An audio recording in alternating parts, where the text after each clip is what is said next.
It's now time to reflect on this week's Sunday Gospel. My brothers and sisters in Christ, today is Palm Sunday.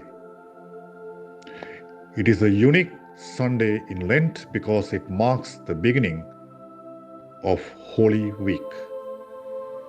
Palm Sunday celebrates the triumphant entry of Christ into the royal city of Jerusalem.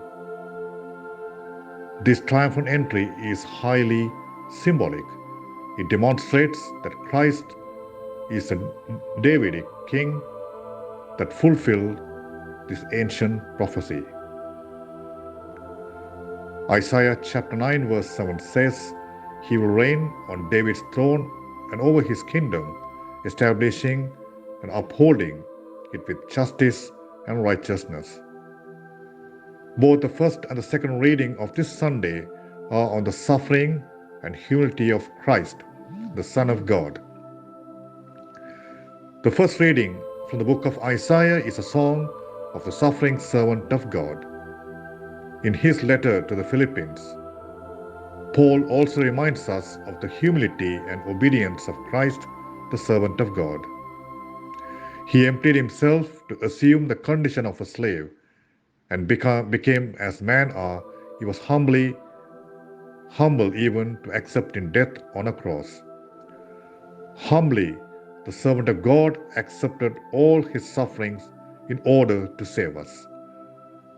He offered and lost his life in order to secure victory for us.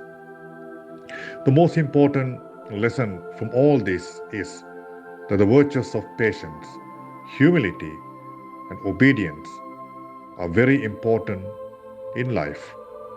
Also, the readings teach us that suffering is inevitable in life. Therefore, only those who are ready to persist and endure to the end will triumph. Also, they teach us that if we persist in our faith, we shall emerge victorious over suffering. Today's special narrative, according to Mark, bears some most important symbols. These include the psalms, the donkey, and the crowd. The psalm represents the royalty of Christ and his peaceful reign. The donkey is a symbol of Christ's humility. Though he is king, he chose to ride on a donkey, a humble animal. This is contrary to what we see today in our world. Our rulers and kings, sadly, even some priests, live in affluence while their people live in poverty. So Christ demonstrated his humility through his solidarity with the poor and the weak. Our procession today was for two reasons. First, to honor Christ as he entered the royal city.